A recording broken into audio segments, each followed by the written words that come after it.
I'm going to add the first effect I'm going to add to the image is brightness and contrast.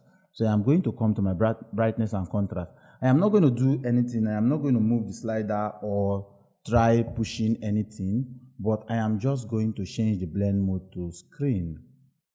Now, changing the blend mode to screen, this is what I get. So these are before, this is our after. So after doing that, the next thing I want to add is a hue saturation layout, where I'm going to go to my reds. I am going to reduce my red a lot, reduce it to around 40. Then I am going to move over to the yellows, where I am going to reduce the saturation also from the reds. Then I am going to move away from that. Let's first of all check out before and after. These are before and this is the after. Sorry, the system is a little bit slow. Then we are going to go to white balance. White balance, then we are going to stay on the mid-tones of the white balance, where we are going to just touch the blues. So we are going to increase the blues a little. Just going to increase it just a little. So after doing that, we are going to just add one more effect and we are good to go. And whatever I'm doing here, if you want it as an action, you can tell me. I am going to save it and send to you. But meanwhile, let's just follow the tutorial and see where this takes us to. So we are going to change this to cool. Let's keep it at cool. Yeah. Then we are going to increase this a little, or let's just leave it there. So everything now is on this particular layout, this particular group. So we are going to hold down our Alt and click on the mask button, so we have an inverted mask. Meanwhile, this image that we are looking at is an image that I have already retouched.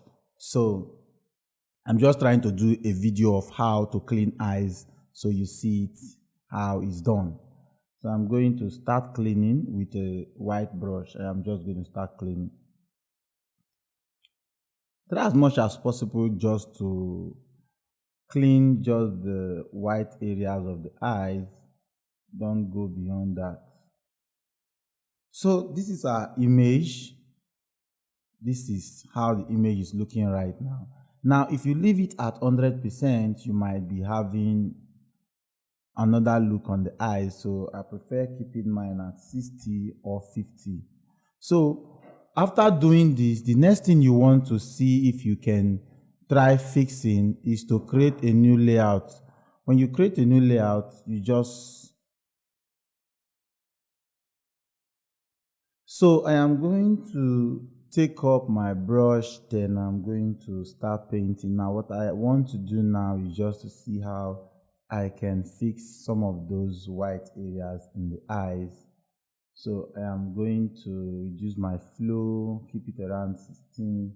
Then I am just going to pick an area in the eyes where I am going to be filling everywhere with. So pick here, then clean up these areas.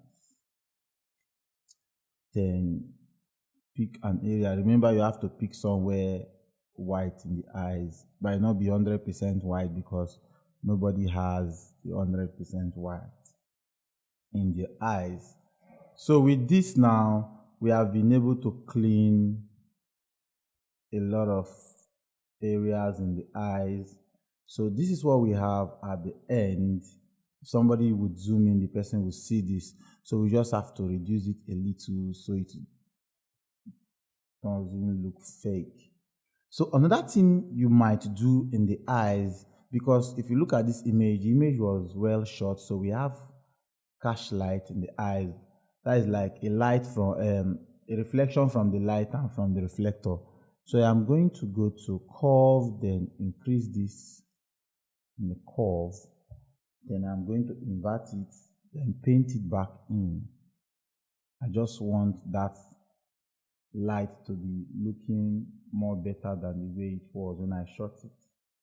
So if you look at the image now, it's looking way better than the way it was. So let's group everything and see. This is the before and this is the after. This is the before, this is the after. So if this video was helpful, make sure you follow, like, and subscribe to my channel, and see you in another video.